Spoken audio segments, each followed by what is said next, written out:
Hi, everyone. Welcome to Office Hours. If you're watching on YouTube, you can find out more about what we do at officehours.global. Our first hour is spent discussing any questions that you have around virtual media or virtual production or media production. A second hour is usually something we want to spend a little more time on. Today, we're going to do 2 hours of Q&A, but tomorrow we're going to have, I'm pretty excited about this. I don't know if you grew up with the little parabolic mics that you could buy from Sharper Image or something else. Well, we have the pro version coming. So Paul Terpstra, who is the founder of Clover Parabolic Mics, is going to be here talking about how that technology works and showing us a little bit about it and answering your questions. It's going to be pretty exciting. AWS on Wednesdays is just general Q&A and discussion about AWS. There's enough of us using it that we're going to do that once a month. Thursday, we're going to talk about how to get the most out of office hours. We get a lot of questions like, I don't understand how any of this works. So I figured that maybe once every quarter we should just talk about how to actually make use of what we're doing here. So we're going to talk about that on Thursday and find out how people use it here. I have my own opinions about how to get the most out of it, but we'll find out how everybody else uses it. And then also on Friday, we're going to talk about producing 101. This is a discussion that came up over the weekend of just what to think about when you're producing an event, whether it's a virtual event or a physical event, just the kinds of things that you're looking for. And then, of course, we have education on Saturday. So stay tuned for all of that. And now let's jump into the questions. Bill? Welcome, everybody. And the first one this morning comes from Vincent Alvarez in Bellingham, Washington. He says, today, 9/20, it's been exactly 1 year since the passing of Mike Andrews. Could we note it with a toast or salute to an absent friend or something like that, or maybe a moment of silence? Yeah. Let's so for those of you who are newer than a year, Mike Andrews was a real key part of our group, and he really he loved the group. He was here every day. He was part of it. He was taking on, we were still in our very early stages, but he would take on anything that he could and just knocked it out of the park. And so he's just an incredible guy. And he passed away. He went in for something that was we thought was routine, and even called in from his hospital bed, saying, "I'll see you Monday," and then just didn't make it through the surgery or had complications. So, but we really, he made a big difference in what we did. And and I think that taking a moment of silence, we'll take a minute of silence for Mike right now.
Thanks, everybody.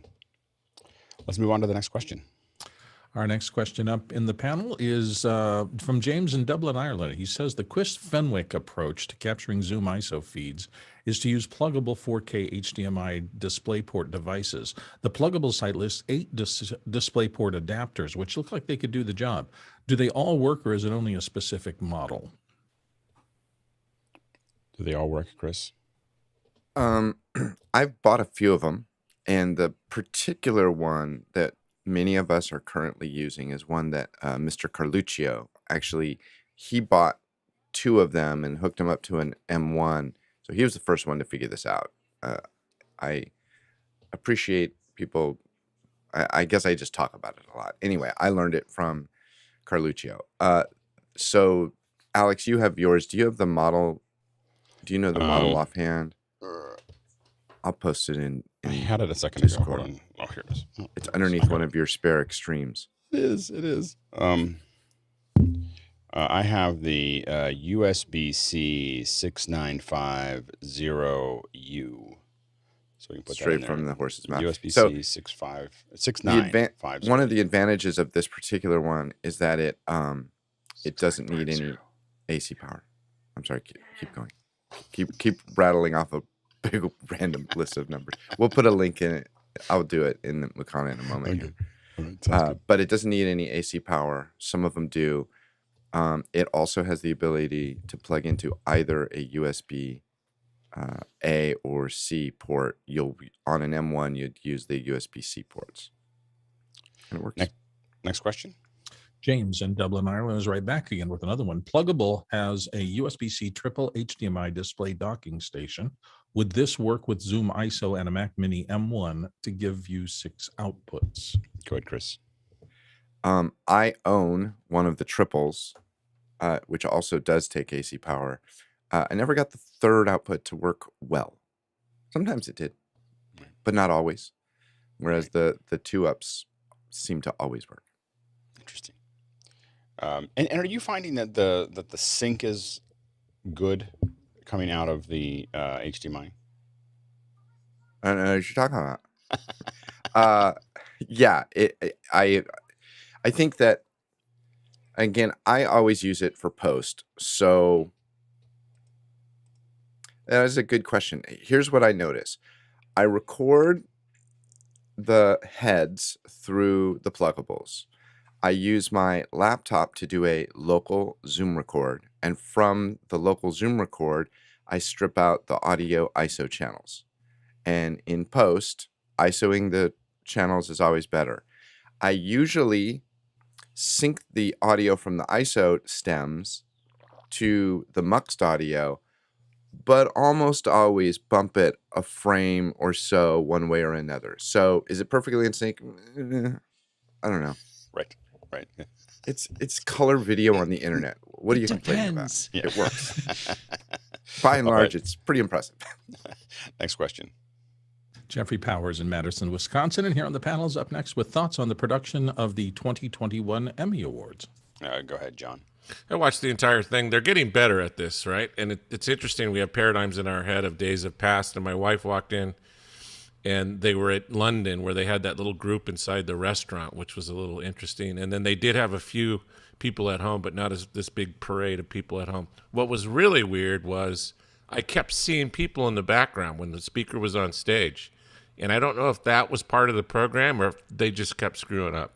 But I did notice several people walking across in the backgrounds. Interesting. Or sticking their head out and looking around. It seems staged to me. Courtney.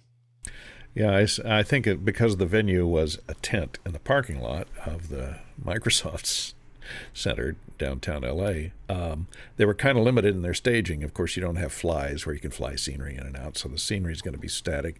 And they had this strange T-shape arrangement so that they had a center stage and a backstage because it was a long, narrow tent.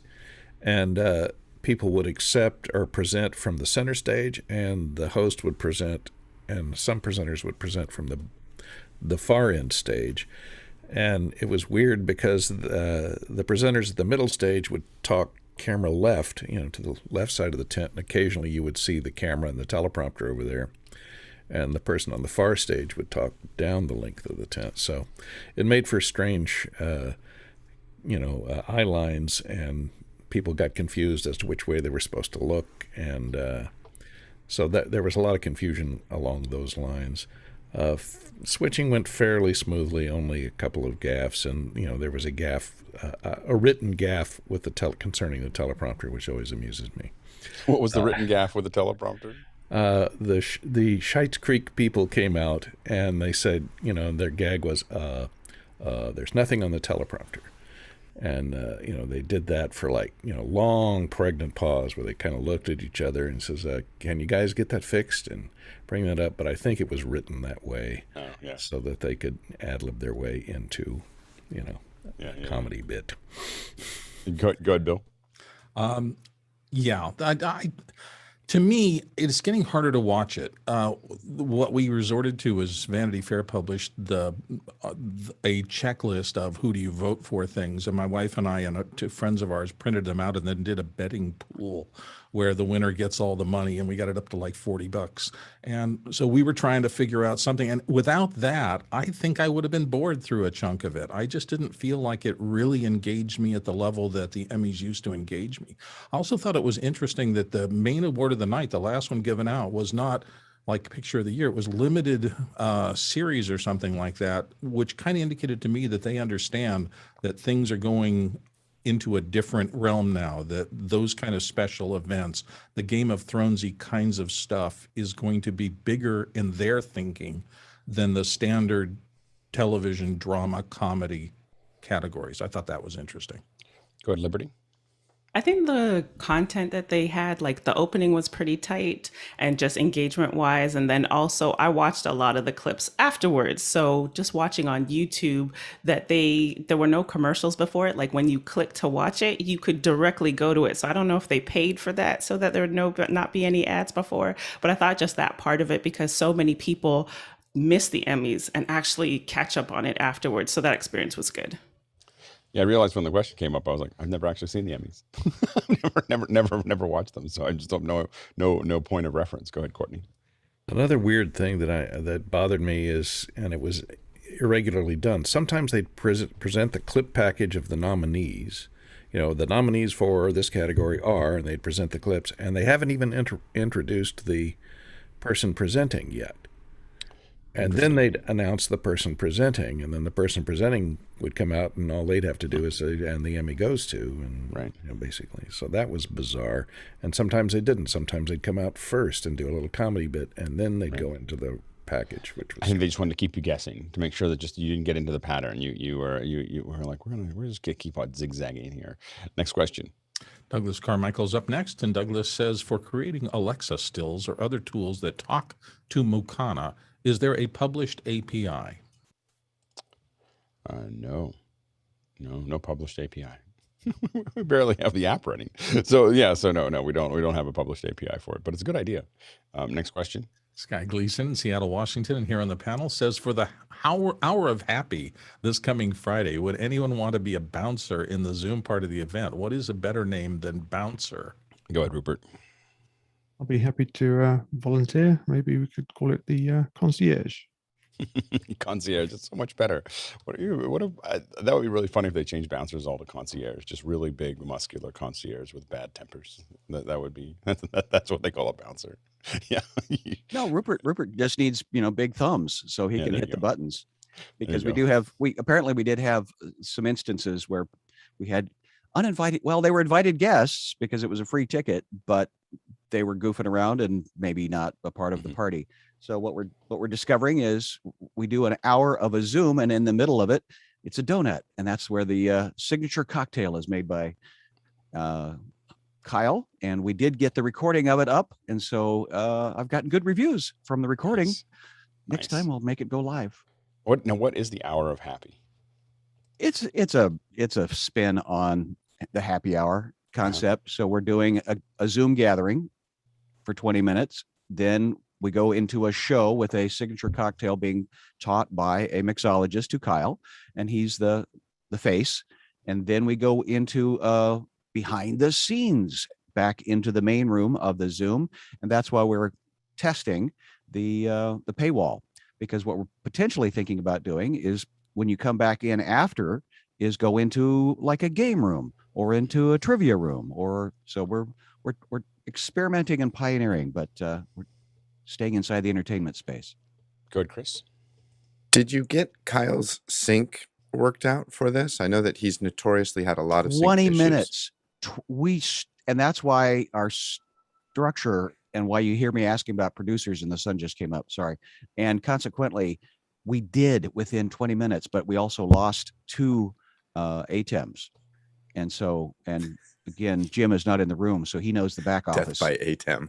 Oh, we just learned so much. But yes, we finally did. And it was a cabling issue.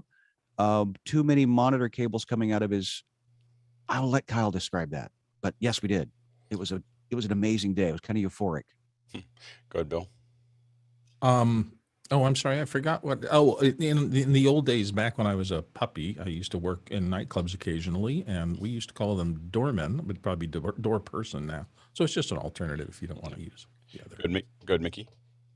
Yeah, just to clarify the thing with Kyle's setup, for some reason, 2 different MacBook Pros, as soon as a single display is plugged in, it goes out of sync.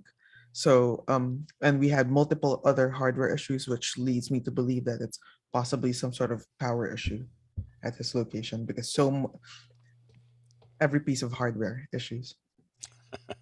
Let's go to the next question. Rupert McRae, Dallas, Texas is up next. And Rupert says, if you work in an office and at home working hybrid, how much of your kit do you lug back and forth, or do you just have 2 of everything? Go ahead, David. I don't have 2 of everything, but I've got a different type of kit that I schlep around with me. Just a basic ZV-1 with all the crap attached to it. But I can never decide, do I want to schlep this around with me, or do I want to have it in my office and just leave it here and just stick with a webcam at home? Courtney? Yeah, when you get to be my age, you have, and you have a 2-story home, you have at least 2 of everything, and in some cases 3 of everything if you have stuff at the office. Yeah, it makes more sense to leave everything set up and plugged in, because it does a lot less wear and tear on the connectors. And packing it up and unpacking it, you have the ability to drop stuff. So yeah, I usually have 2 of everything. I know when I travel, I have a lighter kit, so I have a MixPre and a headset mic instead of the Heil, smaller lights and a web camera instead of a Blackmagic camera. So I definitely go down when I move, but I only have one set up at my house. If I have lots of meetings, I just don't go to the office. So that's usually I meet from the office. Next question. Rupert on the panel here has another highly rated question this morning, and he says, any thoughts or experiences with the Larix Broadcaster app? Apparently, it can bring in external USB webcams on Android devices, so presumably it might also see a Camlink's USB input, or maybe even an Atem. Go ahead, Stuart. Speaking as an ex-concierge, by the way, Larix only sees your onboard cameras. As you can see, I've got mine hooked up with the little USB thing at the moment. There's other apps that do actually see it, and Larix is, I've had issues getting it to connect, so I'm not too fond of letting people know about it. But if I just unplug the adapter, plug it back in, the one that starts is called USB camera, and there's a pro version. There's also a version of it that will allow you to have 2 cameras connected via USB, and that definitely does connect over the internet and over your own intranet. And one of the things that the most common use for the Larix Broadcaster that I've seen is actually SRT contribution for remote guests. So that's been what I've seen it used more than using it for a tethered situation. Next question. Noah Sargent in Fullerton, California is in with, is there a way to ask questions when on the panel? I opened my mobile link because I couldn't find it. Yeah, you can't do it from the panelist view. You have to go in, log in somewhere else, and be on the outside. So outside or inside. Yeah, absolutely. Next question. Noah Sargent is right back again. This time he asks, does anyone have a MixPre 3.2 and is considering the new Blackmagic Studio Camera 4K Pro? I'd love to hear a comparison, particularly of the preamps. Jason? I could answer half of that question. I believe it was last week on After Hours. I plugged in a whole bunch of different microphones directly into the Studio Camera 4K Pro, and it can natively power a Heil PR40, an Electro Voice 27, which kind of blew my mind, and it was completely clean. So there's half the question for you. Yeah, I'd love to see a recording of that, like to hear what the can do self noise and so on and so forth between the two. It'd be really interesting because the MixPres are notoriously quiet. Like they are extremely quiet when it comes to that. And Blackmagic hasn't been known to date for their audio inputs. so it would be really interesting to see if they've come that far. Next question. Oh, Courtney, before we jump. I just wanted to clarify something Jason said. He said natively power, but he meant, it can handle the gain of those dynamic mics. Do not turn on the phantom power. Do not turn on. dynamic Yeah, mic. of Okay. course. Next question. Rupert McRae, Dallas, Texas, is right back with, can TeamViewer on Android auto start in the background for remote control, or does it need to be explicitly started by the user? Go ahead, Jeffrey. Yeah, unfortunately, this is a security issue. We were just doing a project where we took, we had a HomeKit of an Android phone that we actually sent to people, and we were trying many different ways to try and get it to start up on startup. The best part is once you put in that number, it remembers the number. But if you're using somebody else's Android phone, then you have to go through the whole process of getting them to load it up and everything like that. If anybody finds a way, I'd love to know. Next question. Bo Cordell in Charleston, South Carolina, up next. I've recently acquired a MixPre 3 and my PR40 is on order. What resources should I watch for or read to get up to speed on the features of the MixPre? Go ahead, Mickey.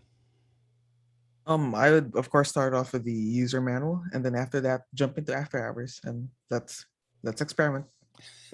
And Mickey, I gotta talk to you about it. We gotta figure out the time we want to do a little. We're gonna do it. There's so many of us. How many people here on the panel have MixPre? Just out of curiosity. So there's a growing number of us that have a MixPre, and so we're going to. And there's a lot of people that aren't here today. We're going to do kind of a little hour or two lab in after hours where we talk about it, and we may get some visitors. We'll see if timing lines up. So we'll work on that maybe next week. If Mickey's thinks he's got time, we'll find a time that works for him, and then we'll schedule it. All right, next question. Christopher Hall in Melbourne, Australia. Whoops, hang on a second. Something jumped.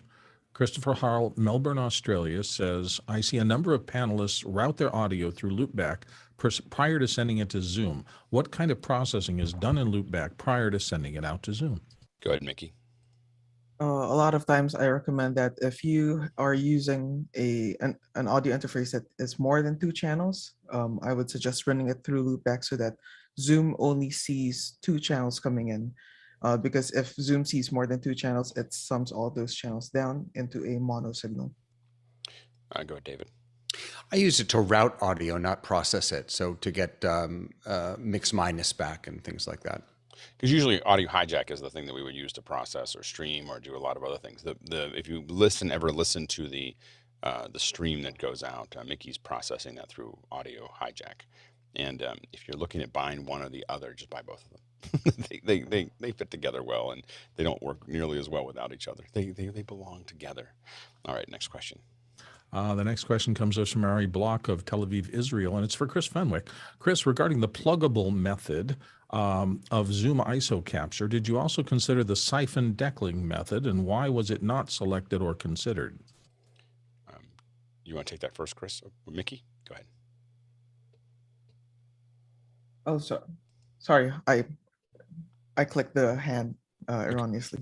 So Chris is out for a second. I'll answer. I'll guess why he didn't do that is because to do the Decklink, you either need to have a Mac that you can put cards into, like a Mac Pro, or you need to get a Sonnet box and a card and a thing. That's what I do, and that gets me 4 outputs, per Mac Mini. But it's more expensive, So once you've bought all those things, you're $600 or $700 in, as opposed to a couple $100 in for the same number of outputs. I have a theory that the sync may be better, and it fits into my pipeline better. So, but I think that's probably why Chris does it. Go ahead, Mitchell.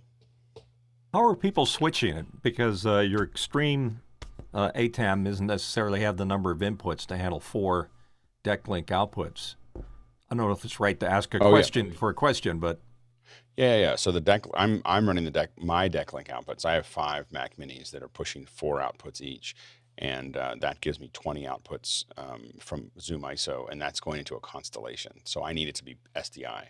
So it's going SDI out of all of those and then into the constellation, and that's what's being routed. And Andy Carluccio went through it in some detail on Friday about kind of how that a lot of that works, and we're going to talk a lot about that as we get closer to Office Hours 2.0.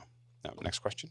The Seventh Scroll in Brooklyn, New York, hi guys, says, hey guys, we were wondering if an iPad Pro can accomplish the same telestrator effect as the Wakom tablet does, as in being able to pipe the video feed back into the iPad as you could with the Wakom. Go ahead, Jason. We did a second hour on this. I guess we should just call it the Lindsay Strader method. And every single question was, can it be done on an iPad? Can it be done on an iPad? And I'd say for the most part, not the way you've seen it here. Yeah, go ahead, Nigel. Yeah, so I'm using my iPad here. I'm using Keynote, and you see it just doesn't have the same quality that Alex gets. But you can do it and bring it in an upstream key. It's just not as effective. So there's two things about the way I do it that are a little bit different. One is you can't get the video into the iPad so that you can see what you're drawing. That's the one bit of one challenge. And the second is I blur my pen. By blurring the pen just a little bit, and you can probably do this in other art packages, it allows you to use the clipping and the gain inside of the keyer to kind of tighten it up right where you want it, as opposed, so you can get a nice smooth and thick edge as you work through that. But those are the two things that mine does it's harder to do in other things. Go ahead, Rupert. Could you get video into the iPad with an NDI monitor? So the problem is then you need an app that can draw over top of it. It's not something I haven't thought about. It's just that the combination has not been done yet. So working on it. First, I got to get the Mac app out, and then I'll move on to the iPad. Yeah, go ahead, Stuart. Yeah, you can just screen scrape with NDI. That's what I was doing last but you week have to, with YouTube graphics. You have to have You the video. just put it full screen and go that way.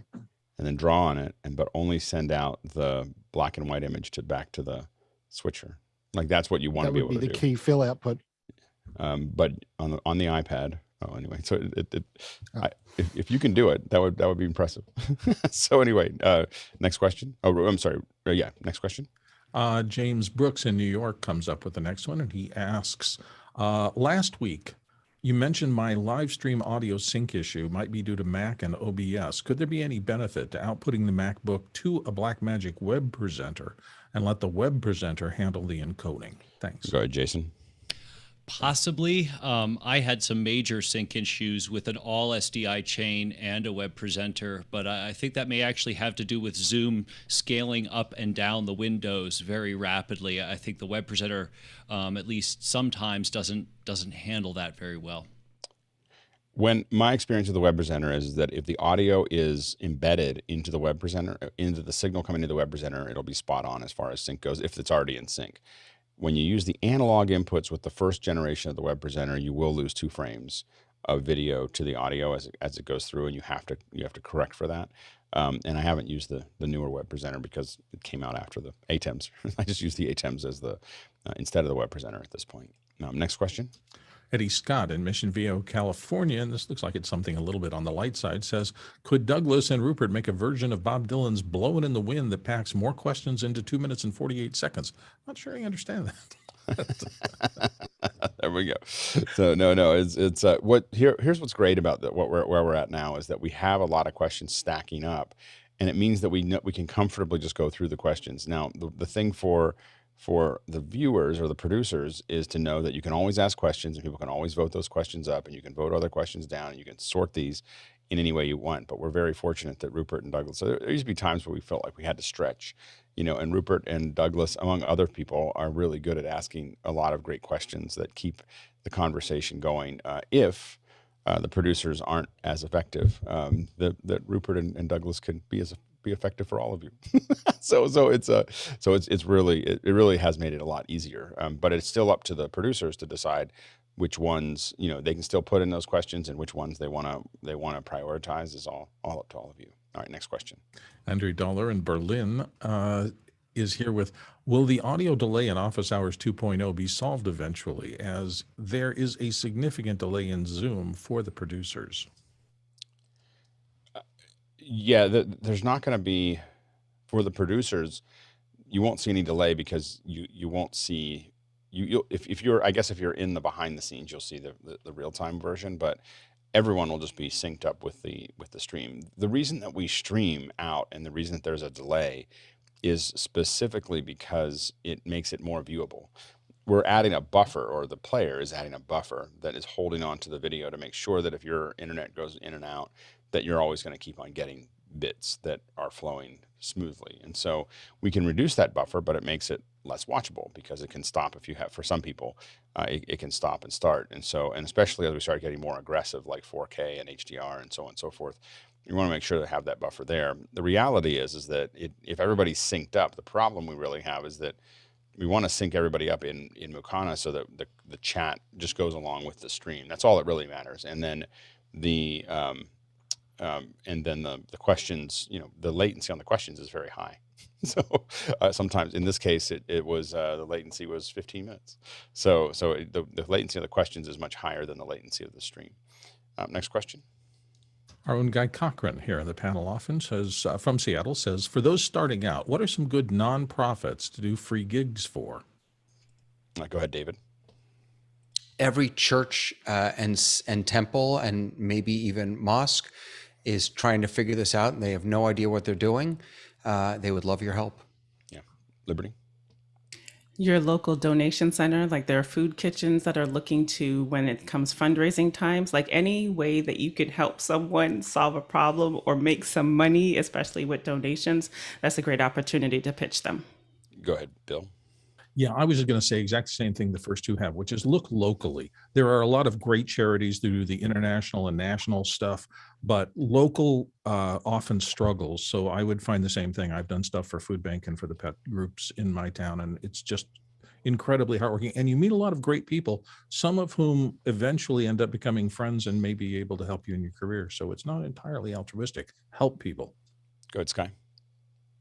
I struggle with this question, because you are the professional that's walking into a long tradition of a way of doing something, and it's usually in a specific location.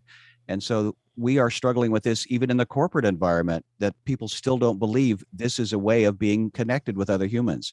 And so while you are wanting to exercise your talents, understand that there are a lot of people that, as Liberty said, they just believe they just need the money. And what you are doing is making the connection. And Alex, I'd really love to hear your comment about the differentiation between it as your profession and the concept of volunteers, because they're two different animals and they've got very sharp teeth. Well, I think that, survival. And we'll go to Rupert in a second, but the main thing is that I'll say that there's nothing more powerful to develop yourself and develop your skills, especially working with teams, than volunteering and also working with volunteer staff. Because there's two things. When you volunteer or when you work with a nonprofit, the challenge you have is most nonprofits don't have a concept of time or time for labor. And you always have to remember that, because they get lots of people volunteering. And so they don't, the thing that the most powerful thing about being a producer is working with the union. Because when you work with the union, there's a high structure and it costs a lot of money when you make a mistake. So when you skip people's meals, when you run late, when you whatever, and it tightens your entire how you view everything and how you view it, because those are expensive. Nonprofits are exactly the opposite, because it's not expensive to run late. It's not expensive to run long. It's not, that labor doesn't affect them. And you have to be very careful as you go into volunteering for them, that labor costs are not something that's in their head, for the most part. And so, the hard costs are in their head because labor is free, for them. And so you have to know that, doing a live stream and doing a video for most nonprofits is like learning how to play football on pavement, without any pads, because they just will ask for lots of things because they don't have a lot of money and they have a lot of time, and so the thing is that you have to know that. Now, that said, they also are very understanding most of them. If they're not, then you should just stop working with them. But when you're volunteering for them, and they are generally very understanding, it didn't quite work today, or we had a little issue or whatever. You want to be particular, and you want to play the harder game, but it gives you a place to experiment. There's lots of things that I've learned. Almost most of the things I've learned in life has been through volunteering and through volunteering and working with teams, because I could experiment. And because I was like, when I was 22 years old, I was accountable for 110 volunteers.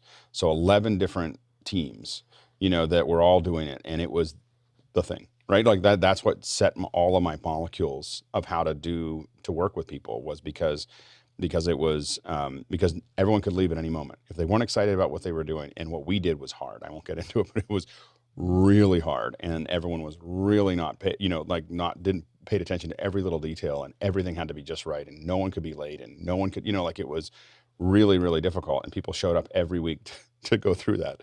And so getting people to, having that make sense for them was super powerful for me, and so I would highly recommend it. I think that volunteering for things, what I would say is find things that you care about. That's don't look for, I'm trying to work a business or whatever, because if you don't like what they're talking about, it isn't going to matter. And it's going to be really frustrating because it's a lot of work. But, I've volunteered, when I go to Africa, that's all volunteer. I don't think I've ever been paid for anything in Africa. I've had my flights covered, but I haven't, the months that I've spent there have all been volunteer time, and I learned how to do audio at my church.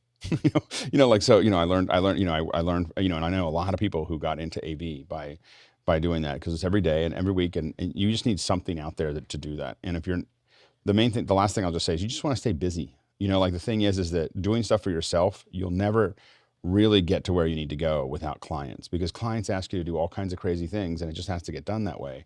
And it's just super important to find clients, and sometimes those clients pay, and sometimes those clients don't. but you want to especially as you're getting started or you're going into a new thing, you want to find a way to make it as inexpensive so you can just, because a lot of times as a producer, or as someone who's producing content, you need the reps. You just need the reps, and you need someone to provide you those reps for you to get good at it. Go ahead, Rupert. If you want to find local opportunities, then check in with your local city or council or town hall or whatever, and they will generally be networked with the local community groups and people like that. They may even be able to give you a point of contact. And if you have the time, most of those like city and council meetings are streamed online now. You can watch a couple of those, and generally there'll be some minute items there about the next community event or something that's coming up, or just some opportunity that you might be able to keep an eye out for. Jeffrey? One thing to keep in mind, if you're going for a national nonprofit, you might want to read through their information, their charters, and their rules and regulations, because there might be some nonprofits that will refuse especially if you're doing things like video, because there's federal funding, they just don't want to get into any legal hassles if you do something that they have to deal with. So if you get rejected, it's not a big deal. Just have another nonprofit to go to next. There's so many. David? Yeah, one of the things that we might want to also consider, though, is that when we're going into these organizations, we're bringing a much higher level of production than they are capable of on their own. And one of the things that worries me is that we sort of set them up for failure, because we produce for one event or a few events a really high quality experience that they're not able to replicate. So one of the things I would suggest is to focus not on, of course, learn and do, but also train, teach them how to do this important work. Yeah, absolutely. You really have to be careful of that, actually, because the other thing is they'll glop onto you, and then you'll feel guilty if you leave, and suddenly you're showing up for all this stuff. And in volunteerism, doing it yourself is you have all these, the other side of what I just said is you have all these people available to you, and if you provide training, if you provide some use for them, they're more likely to come back and want to make it easier for you. But you want to definitely over time make yourself redundant. Go ahead, Nigel. Yeah, I thoroughly support the volunteering thing. Two minor things to keep an eye out on is the volunteers are not your employees. Don't treat them like they're employees. They are giving their time like you are. And the other thing is, as you go to a larger and larger organization, the egos at the top can be just as active as the egos in any large commercial companies. So be sensitive to that too. Yeah, I think, again, one of the great things about training is that you have to be able to empower people and get them excited and have them see the bigger picture all the time. And it changes the way you operate with them, because you can't just treat them like, well, you're paid to be here, and if you take what you learn there and apply it to other things, it's useful. Go ahead, Stuart. Just in addition to what Nigel's point was about how to treat volunteers, when you're there as a volunteer, behave as a professional, because that will give you more respect, and you'll find people will say, hey, this person came in and helped us. They were really professional, and they will tell others in commercial work about you. If you suck at being professional, they will tell that as well. Well, you know, you know, I have a friend who volunteered for an organization for a year, like, you know, once a week, just volunteered just because they enjoyed it, you know, and they really want to. And then when the company was looking, when the organization was looking to put someone on staff, they, oh, that'd be a really fun job to have, and they applied and they got the job. You know, it's kind of their dream job, and they get to just do what they want to do, because it was already their dream job, because they're already doing it for free, and they just got to do it. Now they get paid for it. So it's those kind of things. You don't know if that'll happen. You don't want to work towards that, but it definitely opens that possibility. Next question. Douglas Carmichael's up next, and his question is, do most major rental and production houses run their NLEs on macOS or Windows, and wouldn't Windows cost more in terms of support effort than macOS? Go ahead, Bill. Yes and no, and to me it was weird when I read that, because rental and production houses are two very different things. Specifically, rental houses, that's somebody who has varying levels of expertise getting a piece of equipment in for the first time. And NLEs are complex enough where, unless you really know the software that you're renting it is probably not as good an idea as owning it, because you need to learn it. It's like, can I rent a piano? Yes. Can I play the piano? That's a different question. Production houses is a different circumstance, because they're usually ongoing enterprises where whoever's going to be running that NLE will be in the seat day after day, and because of that, will learn the software deeply. So I just think they're two different things.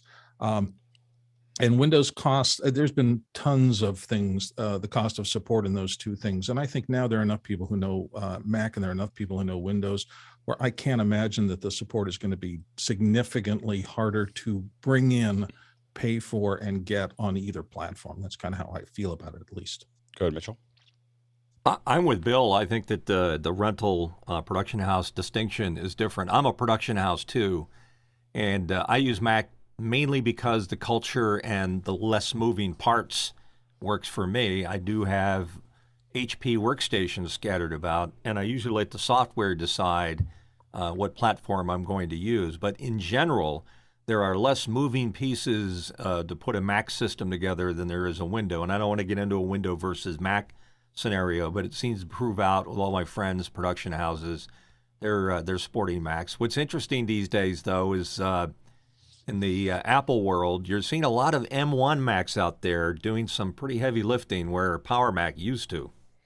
Yeah, go ahead, Courtney.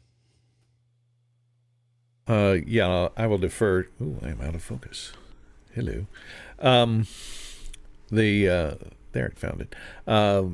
I'll defer to the editors here, but it depends on really what kind of editorial software you prefer. If you prefer Final Cut Pro, of course, the Mac will offer you a tighter integrated, since they make the hardware, they make the software, they make the operating system, you'll have less problems with it, because it's has to be all gone through the same Apple quality control. If you're in Windows, you have more of a scattered operation, but I tell you, Windows, unlike Macintosh, has better backward compatibility across operating systems, because I have software that I wrote and run under Windows 98 that still runs under Windows 11. So you can't say that of the Mac operating system, and the fact that the Mac is now transitioning between a hardware model of Intel to their own hardware, you're going to have incompatibilities there that are all going to have to be ironed out by any third-party software companies that you're using in your editorial. So I think that the Final Cut Pro houses will, of course, stick with Mac. They'll have to stick with Mac, but and if they're running other software like Adobe Audition, Adobe Premiere, and other NLEs, that you're going to run into problems as the hardware shifts to their own silicon. Go ahead, Sky. Well, Avid was one of the original that worked really hard at embedding itself in Los Angeles, in the factory of creating video sausages. And once you create that factory, you want something that's going to work, be consistent, and be able to be sustainable for a long time. I was working on Quadra 950s long past their expiration date, but it was because they still worked. And why would a company want to modify its tool set if if they could continue making money. That's what profit is about. And consequently, the Ford Chevy wars, the Mac Windows wars, that became an issue, and that's a much longer story. And Alex knows the history of Steve Jobs and when Apple said it doesn't want to play with Avid and all of that. That's a deep, long anecdote. But again, what is Apple the tool? I just want to correct you. Apple never said that. Avid's the one that said didn't want to play with Apple. And Steve Jobs created Final Cut from an instance that I had heard. Anyway. So yes. What is the tool that you need to work with as a production? If you're in a production facility, it's going to be whatever they have worked their system. And I've worked in many post-production facilities. I've also worked in rental houses, and they're a different animal. They have to supply anything that somebody might want, and it might be different in the different regions. Yeah, Apple Apple already had Final Cut but Avid was reacting to that and put out probably what is potentially one of the top 5 most expensive press releases ever. They created they stirred up something. Yeah, we'll just put out a press release, say we're going to drop the Mac platform, we're going to move off the Mac platform, and let's see how that goes. And that cost them a lot of money, like billions. Anyway, so incredible piece of paper. The one thing I'll say is we have almost equal. So we're almost equal between Windows, Mac, and Linux. And the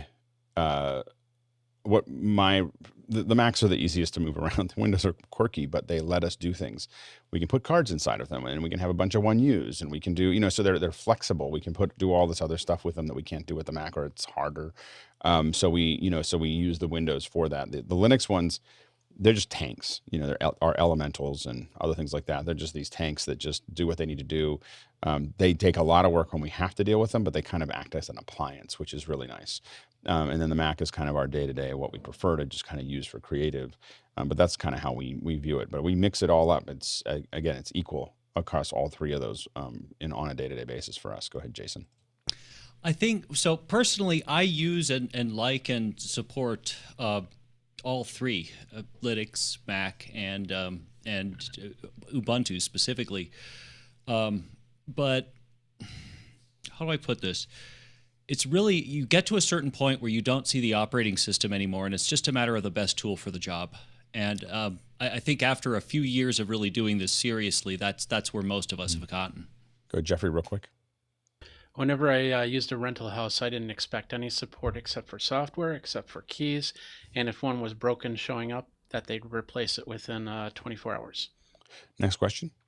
Andre Dalla in Berlin is up next with why do questions in Mukana get rated negatively? Is it like we discuss this often enough, or are there other reasons? People just aren't interested. The goal is that they're not interested in whatever that is at that moment. The funny thing is that you'll see questions pop up and they go into the negatives one day, next day they're positive. So it just depends on who's watching. But really the goal here is that the producers, we call the viewers, if you're new, we call the viewers producers, because you really are. You're deciding what we organize, and the down arrow, it's very, very controversial, I will admit.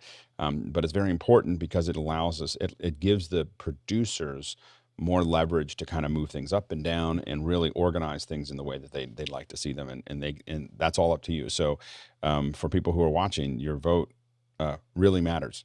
So I know you hear that all the time, but it actually matters here. So what we're going to talk about and how we're going to do it is going to be up to what you vote on. So voting things up and down is important. So, and that tells us where, it's the that number that you see next to it is the equilibrium between the people who want to hear it and the people who don't want to hear it. And sometimes we get to all the questions anyway, but we like to know which ones you want to hear from first. Next question. Andre Dalla in Berlin back again with what's the best way to bring the sound desk's audio into an Atem Extreme? XLR INs of the main camera, or maybe an old PS 4K lying around as one extra source and use its XLRs, or simply do I need a DI box and mini jack cable? Go ahead, Mitchell. Well, unfortunately, the audio inputs and outputs on the Atems are horrible. Maybe an afterthought, but they're noisy and quirky, and sometimes they don't play well with balanced levels. So it's always best to use your camera or other device to get audio in and out. And if you must use the mic in or the headphone out, which I do, I go with an external matching box like from Henry, which will allow me to balance or isolate the audio from the Atem into the mixing desk, which I'm using over here, a Wheatstone. It's reduced but not gone. So it's one half dozen things or another. I hope that they will improve on the audio quality in the future. Go ahead, Jason. I'm going to answer the question exactly as asked. I'm not going to get into SDI possibilities. There are very good ways to embed, a mixer with an SDI workflow. Long story short, if you can go in through your camera, go in through your camera. Go ahead, Mickey. Yeah, I totally agree with those. I would avoid as much as possible to send an analog signal into an Atem Mini. Their higher end switchers do a little better with audio, but the Mini line, though one solution I've done in the past as well is if the desk has Dante and I have a spare machine that has DVS, I would get DVS, use Loopback to run that out of an HDMI port into an HDMI input of the Atem Mini and just get the audio from that. And yep, absolutely. Next question. Rupert McRae, Dallas, Texas. Is the USB output of a Yamaha MG16UX mixer likely to be multi-channel and of the type that would get some to mono by Zoom? If so, what are some ways around this problem? Go ahead, Stuart. That family is USB audio driver 2.0. They're stereo. Certainly the 10-channel one that I've used recently was. I would still say they're a really good product to get, but they're only stereo. That's pretty much their only limitation when it comes to this question. The rest I will hand over to somebody else. Go ahead, Courtney. Yeah, Stuart just said it, and here's the manual, RTFM, the USB block, and it shows that it just takes the L and the R bus out of the mixer. So whatever you have routed to the left and right bus is what's going to go out and what's going to come in on the USB digitizer. So just make sure your left and right are balanced going out, and you shouldn't have any problem with it. Zoom mixing those two channels or taking them as a stereo pair if you have stereo turned on and original sound turned on in Zoom. Go ahead, Mickey. Yeah, exactly what they said. It's a 2x2 interface, 2 in, 2 out. Next question. Talak, Lopez Miguel Waterman in Astoria, New York. Does uploading to iCloud cause a change in resolution or codec? Tony Mobley sent 4K footage that does not end up looking quite right. Any thoughts? Jason? On modern iOS devices, I would say almost certainly not. However, I would never put it past Apple to do something goofy with the Photos interface specifically. iCloud Drive is effectively, in this case, Dropbox, unless you're reading it directly in a browser that for some reason can't handle it. That said, long story short, no. Go ahead, Sky. I'm very curious about this conversation because we used to compress our files for the exact reason that it would hopefully, when uncompressed, be the same that it was at this end. But I'm very curious about all of these transportation concepts and what do they do, because I use Dropbox every day. Frame.io is a new tool to get files across, but that's I'd be very curious to find out if my files arrive the way they were sent. I'd be very surprised if it does anything to the file if you're just uploading a file to Drive. If you're publishing out of anything, then I'd be surprised if it makes it without being converted. Apple will do a lot of automatic things when you start publishing to iCloud, but if you're just copying a file, it should just be the file. Next question. Noah Sargent in Fullerton, California. Up next with, could a page scroll be added to the Mukana page? I'm trying to resize the window so I can split screen Mukana and Zoom. The most common way for people to do that is to use the mobile app, if that's what you're talking about, just use the mobile app to see stuff if you're interacting with it, and then use Zoom on the other one. If you're talking about the panelist view, we don't have any of that yet. Next question. Rupert McRae, Dallas, Texas. Why might NAB exhibitors rely on NAB to provide them with digital coverage via NAB Amplify rather than host their own event? Go ahead, Stuart. Well, for starters, they're not really ready to go and host their own stuff. NAB have obviously seen that they need to adapt, otherwise they'll lose their market presence. So they've provided a service to people who have booked booths. They've said, hey, come advertise on us, come use us as the platform. So people are resistant to change, and this is one way that NAB is making use of that. So they're getting the customers to still keep coming to them rather than lose them to the wild web. Go ahead, Sky. Well, NAB is often a very technical or engineering focused gathering, and the content creators are different. And this question kind of reminds me of the artist that would often sell their music to like a Warner Brothers or some other distributor because they knew how to find the audience, to distribute to make the records, to create the labels. And a lot of these engineer teams don't have all of that. So I like Stuart's concept that maybe NAB is going to be shifting into a distribution model. Go ahead, Jeffrey. I don't know if NAB Amplify and NAB are working in tandem together. And the reason why is this, because when NAB canceled, what they said is, we will see you on April 23rd or whatever the date is. They didn't say, go over to NAB Amplify and we're going to have a conference there. In fact, if you go to the NAB Amplify stuff, all the events, there's nothing in there. They're not doing any plans. We're 2 weeks away from what would be NAB, and there's no events that they're putting into there. So I wouldn't rely on NAB Amplify, at least for the next year or two, until maybe somebody will come and say, hey, we need to do this here. But as for exhibitors, getting your own, you can come here and you can talk to all us panelists.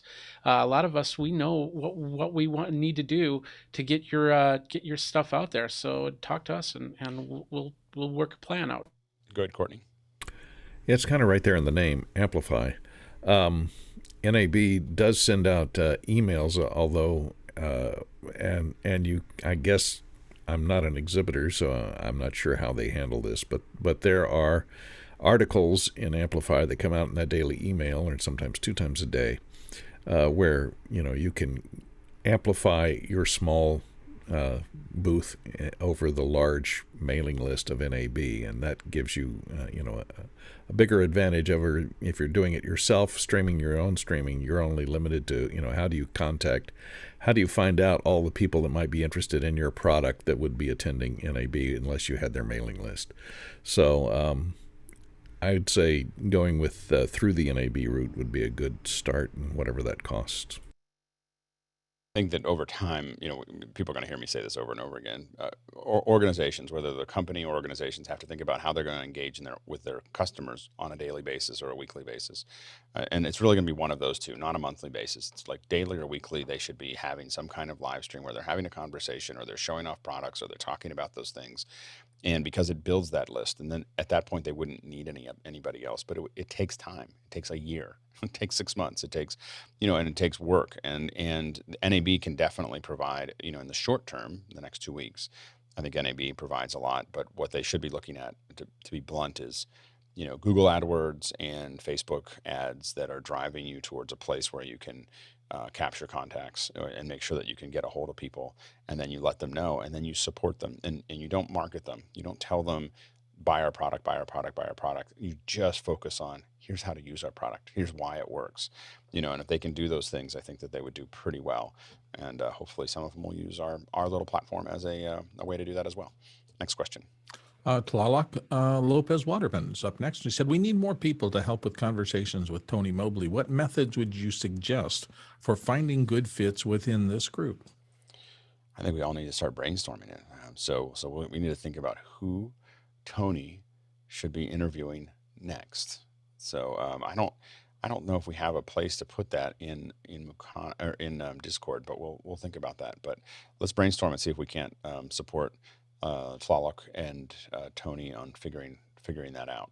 I think we have lots of potentials here. So yeah, how many people out do you have, Tony? I mean, do you have another week or two, or 3 weeks, or 4 weeks, or? I am actually booked out to October 6th. Okay. And then I have probably 3 commitments through October. Okay. So I have right now. I have an opening on October 6th. Okay. And other than that, I'm out to the end of October almost. Outstanding. Okay, let's think about it. Let's bring it up. If you don't fill, when you're on this week, Tony, I will check in with you every day, or one of us will check in with you every day and see whether October 6th is filled until we fill it. So let's just all think about what we can do there. All right, next question. Jeff Dincon. Oh, I'm sorry, Liberty. I'm sorry, I missed that. Liberty and then Noah. So I was just rereading the question, and Tony, if you can clarify, are you saying you're looking for help on the back end of people, or were you looking for interviewees?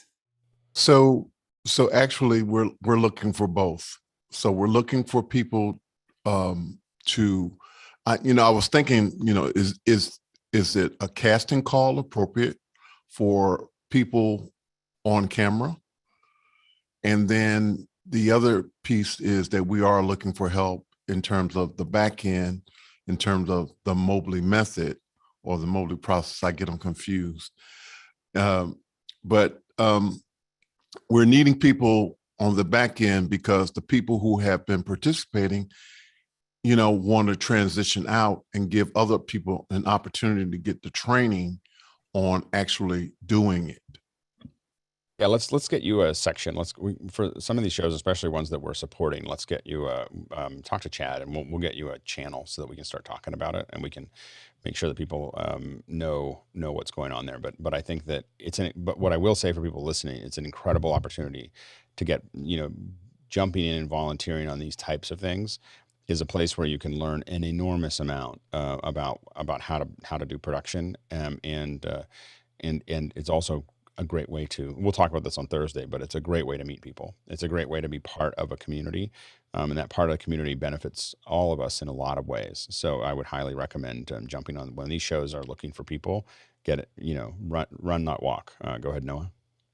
Liberty answered or asked the same question. Yep. Next question. It comes from Jeff Dinkong in Upland, California. He says the most affordable way to get closed captioning in a Zoom webinar. I believe it's Rev. So Rev.com has an AI solution that you can subscribe to. I think it's like $20 a month or something like that. And it will do AI solutions. That's the least expensive way to do it. And it's about 80-85%, and it also depends on the quality of the audio. So if people's audio is bad, it will not do as well. And so, but if you have good mics and good quality, I'd say 80-85%. The best way to do it is to find a captioner that can link directly, not through an outside service, but directly into Zoom, and they'll push there's a token that you have to create from the web page, and then you give them that token, and then they'll use that token as a captioner to get in. And it's probably a whole nother second hour or something about it, but that's how the token, you're looking for a token in the website page, it's right at the very bottom. And then you give them the token, and if they already know how to do it, they'll be able to insert their captioning directly. What you don't want to do is go through the services, the third-party services, because they go out and they mash up your text and they're really late. But when you have a real live captioner going in, it's really, really great. And Rev does pretty great. Not really great, but pretty great. Next question. Jacob Goodnight in Indianapolis, Indiana says, what are the recommended camera settings to counteract the exaggerated contrast and saturation when using the Atem USB-C out as a webcam? Lift is the way to do it. You just go, if you, number one is think about having your camera set to the extended video as opposed to the regular video. And then you actually have the ability to use lift and clip it. Actually, you're gonna push, crush the blacks a little bit and crush the gain a little bit, but lift is the tool that I typically use anyway to bring my blacks back up again. Right now I don't have control of it, but it's on extended. Mine's on extended video without any shading at the moment. So it's because my Atem and my Extreme my Atem and my camera are not talking to each other. They're just giving each other the cold shoulder. We'll figure it out. Next question. Equipment spat. Yeah, exactly. Guy Cochran in Seattle is up next, and he asks, "You're not the boss of me." The cameras are just going, "You're not the boss of me." All right. All right, next question. They need a therapist. Guy Cochran, Seattle, says, at church, I've been asked to record a weekly classroom-style meeting with 30 to 40 people in a medium-sized room. The teacher talks 70% of the time. The room talks 30% of the time. How can I best record intelligible audio on a low budget and post weekly online securely? Go ahead, Stuart. I'm glad you said intelligible and not intelligent. That's just a whole personal thing. 3 ways. Firstly, a microphone worn on whoever's doing the teaching and an array of microphones hanging from the roof through a mixer for the audience. The second way is swap the array of roof microphones to a handheld microphone that somebody takes around, at which point you're getting somebody in the group to be a volunteer. Third way, again, the host has to have a microphone on them, but everybody coming into the event will have one of these. And you can always use a RTSP style camera app, but just use the audio. So that can be their microphone, and all they've got to do is hold up the phone to ask a question, talk into it, and you're using vMix with your own local network. You just got to label it as your free Wi-Fi for while you're at the event. Good, Mickey. Yeah, definitely a specific mic for the teacher, either a lavalier or a handheld microphone for that, or even a headset mic. And for the class, 30 or 40 people, I probably have 2 or 3 handheld mics being passed around. If you guys are okay with that, you can also have them on stands and people walk up to them. Or there's also what is called I think they call it a catch box. That's a brand name. It's a little stuffed pillow that has a microphone built in that people can throw around it. It automatically mutes itself as it's being tossed around by people. And also, you can recommend that everybody stay at home, buy a little headset for their computer, and do everything digitally. A lot easier that way. It is. Go ahead, Guy. Yeah, I'm trying to keep the expectation low. That's one thing I've learned here in office hours, is that expectation inflation thing where it's like, I wanted to bring my MixPre and I wanted to bring this mic, but I'm like, I'm going to be tearing this stuff out every week. And so what I wound up doing was just bringing my Facebook Portal Plus. And we lost Guy. Go ahead, Bill. Mickey said everything Mickey covered it. Okay. Oh, we lost Guy. Can you hear us, Guy? It seems gone. There's a little connectivity issue there. Yeah, if you're working in a volunteer environment, my recommendation is to really think about mic runners, because this gets back into if you have people, and a little analog mixer is all, a $50, $80 analog mixer and some handheld mics can go a long way into getting great audio, and it's an opportunity to serve. So to be part of that, it's a relatively simple thing. One thing I'll recommend. Guy is back. Are you back? No, he's still frozen. So he's having trouble. So I'm still covering. So anyway, the one thing to think about. The only thing I'll say, we talked about volunteerism before, and I actually, for this thing that I talked about earlier, I trained mic runners, and so what I'll say is I trained everyone. I trained people on how to do handouts. I trained people on how to line up the chairs. I trained people on how to do mics. You think that people are volunteering and you're going to go light on them, but they get something out of being better. People want to be good at things, so don't take it lightly. This doesn't mean being mean or being hard on people, but people learning a great way to do it and feeling like they're learning a skill, even if it's mic running or handing out. We used to have a very specific way we hand out handouts. You'd line them all up, and there was a whole process and everything else. And so, think about how to make it better all the time, and then press down on gently on, okay, this is the way you want to do it. You want to hold the mic, and then you're going to, bring it with intentionality, to the person, so that they, they're part of it. And you have ways that you're going to target people and how they're going to put up their hand, but think about it. Always try to make it better in that training. It makes it actually more interesting and better for folks. They're not just helping, they're actually, honing, and that's a really, really important piece of that puzzle. Go ahead, Guy, are you back? Yeah, I think so. Sorry, I've been stretched for a pushing long it time. Isadora on my machine. Trying not see. This is the thing with free software is it says if you wanna save it, you have to pay the $500. So I just been leaving it open, which is causing a draw in my system. So I should probably just pay the money, so I don't have to leave Isadora open. So anyhow, yeah, I've been trying to think of all these different ways. So I wound up just bringing a Facebook Portal Plus and setting it in the room, and they complained, and they're like, it sounds like a waterfall with all this compression, and of course 30 feet away from a microphone, it sounds very roomy. So it's just been a challenge, and they do have some wireless mics. It's just that expectation inflation. I know that if I ever want to go camping, now all of a sudden, who's going to run this when I'm gone? But I think that, and we used to use wired mics, for that. Just a lot of wrangling.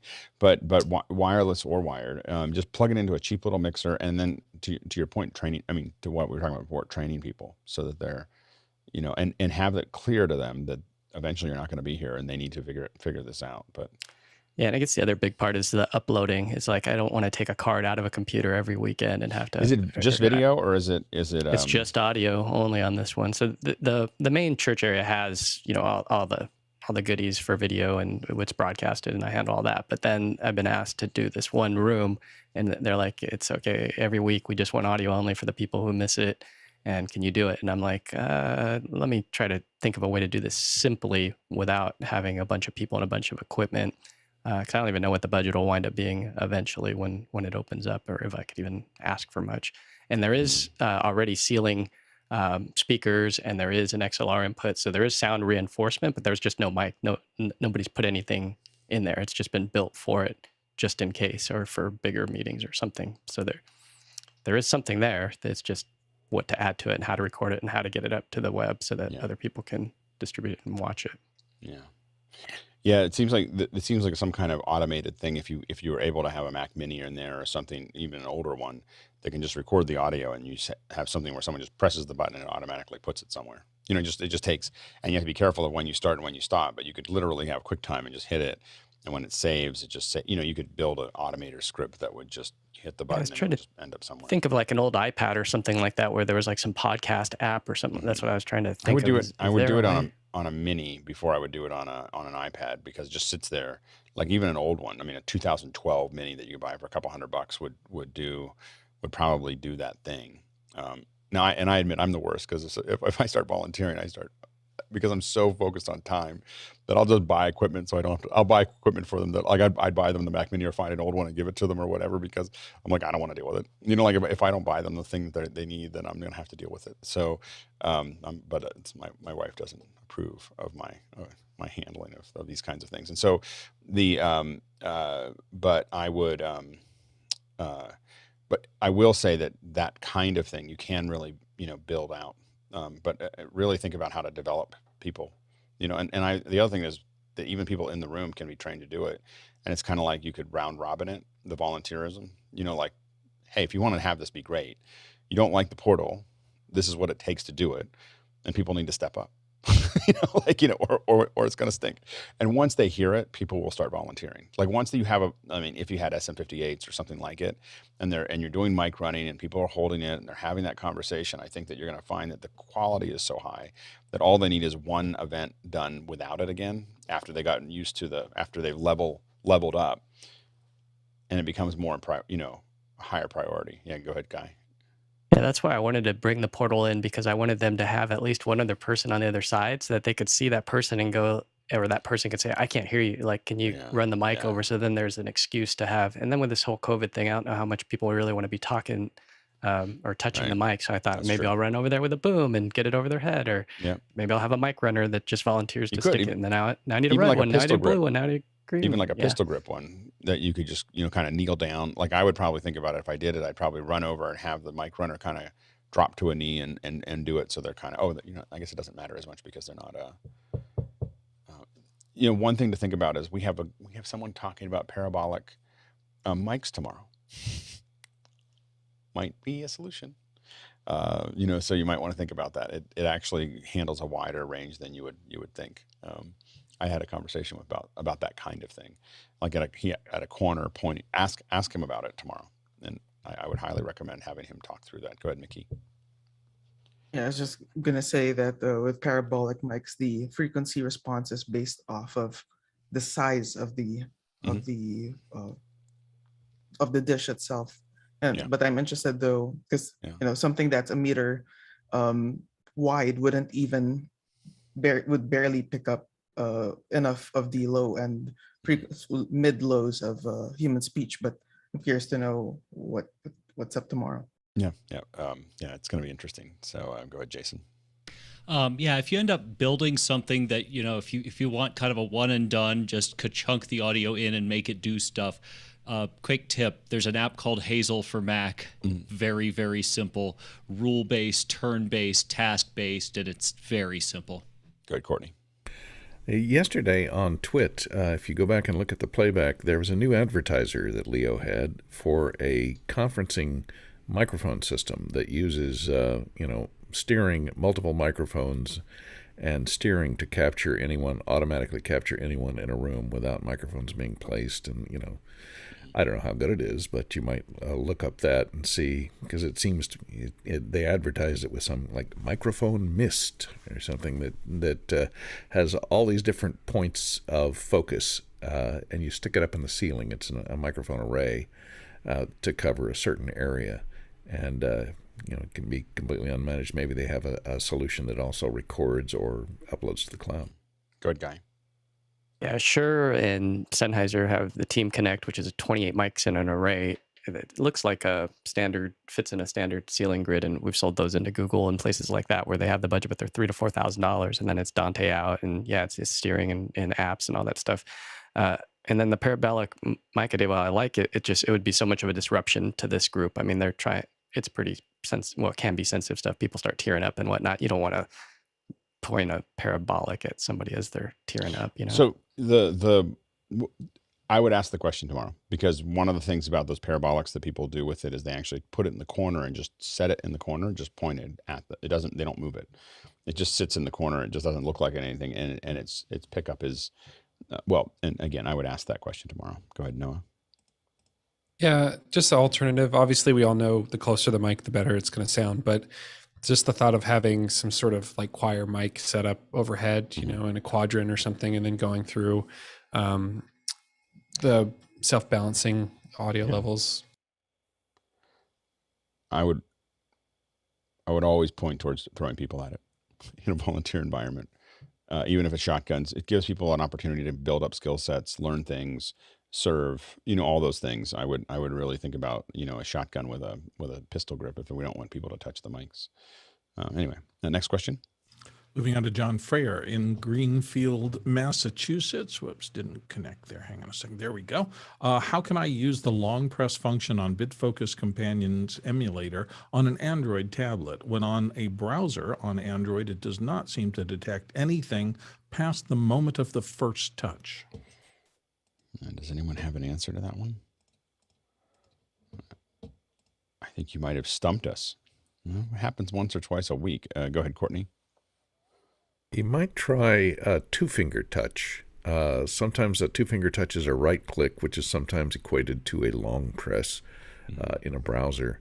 So you might try that, but other than that, it depends on who wrote the software, whether or not they, in a browser, usually it just emulates a mouse click. It doesn't, it's not like the touch, the 10-point touch interface, which is different. Next question. Stephen Montagna in Madison, Wisconsin, up next, and recommendations for amplifying sound for indoor instruction. This is live, not streaming, and he needs masked instructors to be heard in a small space with lots of ambient noise, and he'd like an affordable setup to avoid feedback. Go ahead, Stuart. I'd just like to point out that somewhere back in about the 200 show era, an Emmy winner who's on this panel actually presented a 3D printed surround for a mask that has a hole through it for a boom microphone. Now, I wouldn't happen to know who that was, but we could probably throw to that person. Yeah, go ahead, Courtney. Yeah, I had this, and all I did is modified this design, which is from I think UCLA. And I just carved a little slot in the lower edge here and put the boom mic between these two filters so that the microphone is trapped between those two filters, and he avoid popping and breathing into. Now I'm out of focus. He avoids popping and breath noises into the microphone and still keeps it, isolated. Go ahead, Mickey. That sounds pretty good. Yeah, I would go with a couple of SM58s or similar handheld microphones, and go with a powered active PA system speaker from the likes of what's popular. Look at the JBL Eon. There's also stuff from Behringer, powered speakers from Behringer. QSC is also popular. A lot of those powered speakers have built-in preamps that you can plug one or two microphones in along with a line input as well. Go ahead, Noah. Not to get too side railed, but Courtney, do you have sound samples of that device you designed? I don't. I didn't record any sound samples. I think I demoed it once here on the panel, but you might have to go back and chase through our archives to find it. One of the things that the Opera made in New York, and I apologize if you're watching, but one of our members had sent it to me and I bought it and I just don't have it in front of me, but it's like for singing, it looks like a duckbill and it gives you more room out in front. And I did find I was playing around with it for comms, if I took now I was taking a Countryman and putting it in to the side of my mouth inside of the duckbill, it actually cut out a lot of the fan noise from our office, our room, as well as getting relatively good audio, a little bassy. You lose a lot of the high end in it, but it was a lot better than it being on the outside of that.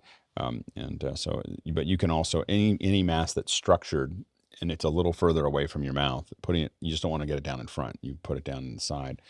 And we found that it worked okay, but it was better than nothing. Go ahead, Mickey. Yeah, just to go to the whole feedback thing, like for more affordable systems that don't have a graphical EQ, placement of the PA speakers is key. So don't have them behind the person holding the microphone, so that it doesn't blast into the microphone. Put them in front of the person speaking. Next question. Rupert McRae in Dallas, Texas, up next with for remote production, where clients, operators, and projects can likely all be in different locations. To what jurisdictions should contracts conform? You should always push for your own jurisdiction, and it will be whoever has the most juice.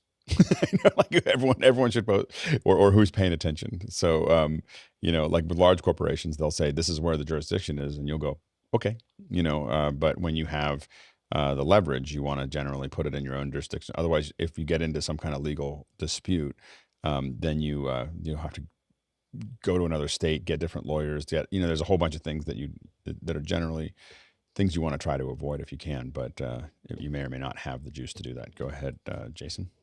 Yeah, to put simply, you can always sue where you live. So to that end, you don't want to have to be traveling and get sued. Yeah. Next question.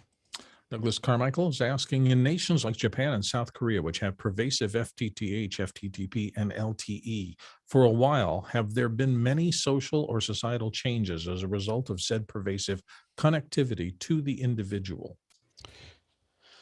I think we talked about this over the weekend. I mean, the big thing that we talked about an education program a little bit, but schools have been challenged with that the students are just moving way faster than they are. So they'll write their whole paper in with their thumbs on their phone, because they're so much faster at it. And so they're very connected. There's some societal impacts that people haven't developed a direct causal relationship, but there are some there's a suspected impact on reproductive quantity based on a lot of connectivity, that people just have less kids, and so it's becoming acute in places like Japan. They're selling houses. Japan and Italy and Spain, and for different reasons, are like selling houses for $50 or trying to give them away because they're just running out of people. So once you go below 1.6, that's what you want to look for. It was 1.6. Once you get to that, you're in an uncontrollable spiral. Next question. It can only be fixed with immigration at that point. And once you go below 1.6, immigration is the only solution. The math is just against you. And so I pay a lot of attention to this. I read a lot about these things. So 1.6, once you see a population growth go below 1.6, they will have to move to immigration, and they have to decide whether it's going to be acute immigration, where they just bring lots and lots of people in, or they're going to try to do control. But once they get to that number, they cannot catch up. It's mathematically impossible. Next question. Rupert McRae in Dallas, Texas, up next with, can PowerPoint be edited in one place and presented in another live across the cloud as Keynote can? Go ahead, Leo. So there are actually two ways that you can do with PowerPoint. PowerPoint will actually share to OneDrive under you click on File and Share. But actually what they've been doing a lot of is they've been moving all of their apps over to being inside of Chrome or actually inside of Edge. And you can actually use all their apps inside of Edge. So a lot of PCs now come with those new Edge versions of them. I haven't used PowerPoint this way. I have used Word and Excel, and I found it very similar environment to the way that you use with Google Docs. We found that with PowerPoint, when we've needed to use it, which we don't do very often, we probably do it a couple times a year for us, because mostly when someone sends us something into PowerPoint, we convert it to Keynote and send it back to them. Or if they don't have anything animated, we have them just turn it into slides that can be moved forward rather than trying to work with the idiosyncrasies.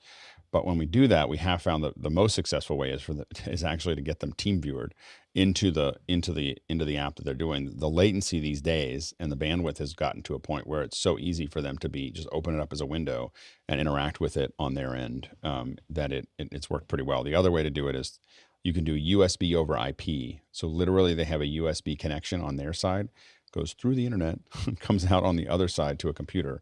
And again, they have to see it, but then they can sit there and literally tap, we've literally used DSAN perfect cues in like 8 different parts of the world for the presenters, because they were so used to perfect cues. They wanted to be able to hit that button, and we were able to do that for them. So that's why I have so many, or I used to have so many of them, just to do those kinds of things. Next question. Robert Soji in Los Angeles is up next. He says, could the panelists elaborate a bit on why the line level inputs on the Atem Minis are not recommended for use? Go ahead, Mickey. Yeah, first off, it's an unbalanced connection. So you have inherent, you're more susceptible for line noise to enter the cabling. And also, the Atem Minis are such affordable devices that they pick very cheap, how do I say it? They pick very affordable components, especially on the op amp side of things for the Atem Mini. Good, Mitchell. The keyword balanced versus unbalanced. Chances are that you're going to get a lot of extra noise because the source material has some kind of a ground loop or an unbalanced scenario. So the issue is the balanced issue of going into their audio, and the other is sync, as Mickey was saying. Good, Courtney. There's a couple of issues here. Line level is the best way to go in, and you can set those inputs on the Atem to be either mic level or line level. I always say you should use line level stereo going in, which turns off the mic powering, and it lets you send an unbalanced stereo pair in from another mixer. Keep your input cable as short as possible, preferably less than 3 feet. And because you're coming in at a line level, that minimizes the amount of amplification. It has to happen inside the Atem Mini. And because the Atem Mini is a single motherboard, all of that switching that is dealing with the video switching and the lights for the buttons and everything, which have square waves, all that EMI noise can leak into any analog inputs that are on the same motherboard. And that's why it makes it difficult to get a clean audio in on the same motherboard without isolating the audio section in a shielded container inside the board. And we get a lot of questions about line versus mic and why you would use one or the other. And a lot of it is the line, as Courtney said, is so much louder. It is there's a large distance between it and the noise. So the mic is very sensitive, and but there's a very small distance between the mic audio and the noise. And so that's why the longer you run a mic cable, the more you're likely to, because you have to amplify that mic back up, and you're going to be possibly pulling the noise floor with it. Next question.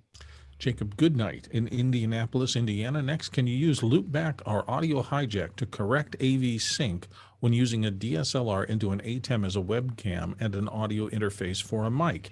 In other words, is there a delay module built into audio hijack? Go ahead, Jason. I wish I had a monocle. So let me see here. Yes, and yes. Go ahead, Leo. So I'll actually go a bit further and actually show that the sync is there in the screen, is the sync module there, and you put in the delay. So it's pretty straightforward. But what you do need to do is you will need audio hijack to do the actual delay, but you do need loopback to be able to go from your microphone back into something else. You can't just do it with one, you need both. Mickey? Yeah, exactly what Leo mentioned. Yep. Next question. Andre Dalla in Berlin is back. Could you please recommend a budget USB headset for participating in office hours and Zoom calls in general? Polson seems to be badly available in Germany. The other one that would be used is Piles. So Pile and Polson are the two kind of cost-effective headset mics that we found. I don't know what the availability is of the Piles right now versus it. For some reason, it rocks back and forth between the two. And now that we've talked about it on the show, I would order it right now. If you can find it, go ahead, Leo. I'd actually add it's actually sometimes faster and easier to actually order them from the US and get them over. We were having this discussion about various different products in the opposite direction. The Behringers, etc., etc. It seems to be easier to organize and order them in Europe and ship them out to the US. You get them in 3 days. But for these, I found that it was easier to buy them in the US and get them shipped over. And where do you usually recommend buying the Flow 8? The Flow 8 you can buy from Andertons or from Thermon. You also can get, I was looking at last night, you can get X32s, XR18s. They're all available in Europe at the moment. And we worked it out that a fully stacked X32, including the shipping and the Dante card, is even the trade price in the US. It's still cheaper to buy in Europe and shipping. Get it in 3 days. Interesting. Next question. Rupert McRae in Dallas, Texas is up next from here in the panel with the Power BX Zap Pad. It's a certified control pad for the Zoom client. Unfortunately, it's Bluetooth, not wired, but if it's truly integrated with Zoom, might this be a useful tool? And he has a link for it there. Rupert, do you want to talk about it a little bit? Yeah, so it's a little pad. It's about the size of like a standalone number pad. It is Bluetooth, but it has a whole set of buttons on it that are specifically for Zoom with all the Zoom functions, mute, camera, screen share, all that stuff. And it's certified by Zoom. That it's on their website. So I'm imagining that, it will integrate with Zoom and it doesn't have to be active window, all that stuff. It'd just be really nice if it was wired. I've got one on the way, so I'll report back. Yeah, I'll be definitely interested to see how it works. Jason? I'll be interested to see how it works too, but my immediate thought is the moment a room fills up with people, Bluetooth just falls away, and I wouldn't trust it for production level stuff. Yeah. Go ahead, Noah. Can't hear you, Noah. Sorry about that. Wired would definitely be the way to go, and then my concern would be the M1 Mini has bad Bluetooth history. So, go ahead. Next question. Douglas Carmichael's up next, and he says, what's the attendee attention tracker feature in Zoom, and why was it removed? Go ahead, Rupert. I won't speculate too much about this, but I could imagine that it would be relatively easy to pull a report on whether somebody had Zoom as the active window and things like that. And but you could see why that might be a challenge. I mean, Zoom used to be more dominant in the business space, so this could have been more a feature designed for businesses to be able to report on the activity of their internal employees. Now, since Zoom branched out in all different directions, it might just be a bit of a challenge for them to include those features in potentially meetings with external participants. And on the internal side, though, for companies, there are other ways for them to acquire that data. It's really unfortunate. It's actually a really good tool. It just feels creepy. It feels creepy that someone knows what's ahead and what's behind, and the app can tell you that. But it's super valuable. We've done both attention tracking as well as eye tracking, and it's really confronting to see the data because you just realize no one's paying attention. like to what you're doing. And that's when we got really good at that. That's why we got away. We keep pushing clients away from doing presentations. Like, don't do that, because, and now you don't get the data. But when you look at this, you immediately get that as soon, and what you see is the behavior is, hey, we're paying attention at the beginning of the show. Someone starts presenting slides and they move it over to one side and they go back to what they were doing and they just wait for the person to stop talking, and then they go, and they're really good at it too. Like if you watch people, they'll sit there like this, but they're working away. They're checking their emails. They're doing all the things that we do when we're at a conference. And so it is useful to see the data. And without it, it's hard for event people to realize that no one was really listening before either. You know, like when they were doing all those presentations, you know, it wasn't like it's gotten different. It's just that now you have to literally live by that content, and it's not working because that content, no one was ever really paying attention, and you just didn't have the data before. Next question. Noah Sargent in Fullerton, California is up next. He said, could Guy talk a bit about the one-button studio? Any recent upgrades or updates? Go ahead, Guy. Yeah, we swapped out the camera on it on the high-end one. So there's a couple different models. Basically, this is lights, camera, audio, a Mac Mini or two Mac Minis in a system that allows you to press one button to record a presentation. So you're basically getting students walking in and doing projects where the teacher will assign, like, hey, do a 3-minute stand-up. And so at Penn State, they have 11 of these in the library in different parts of the school. And we saw some success, and we started building these things internally and shipping them out to almost every major university now has a one-button studio.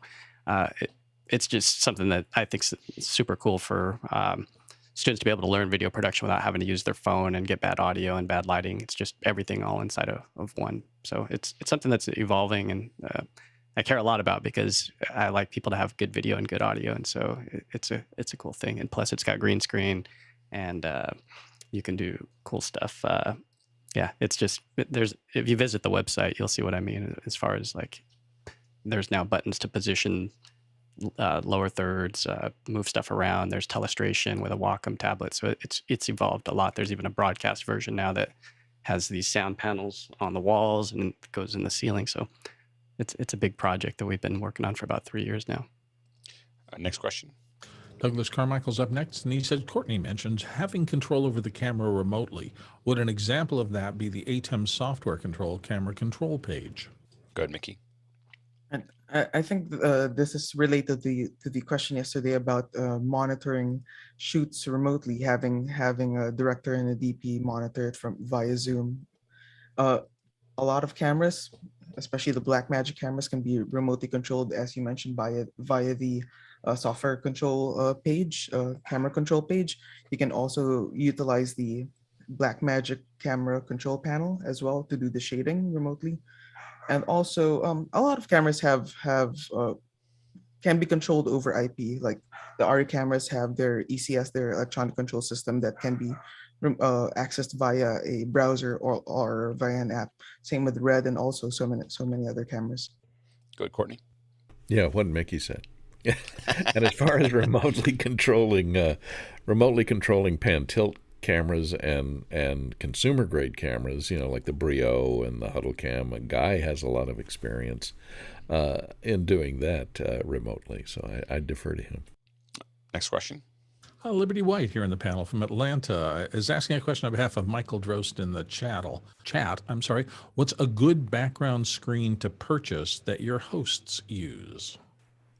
The one that I'm using and the one that we generally use within the company is a Lastolite.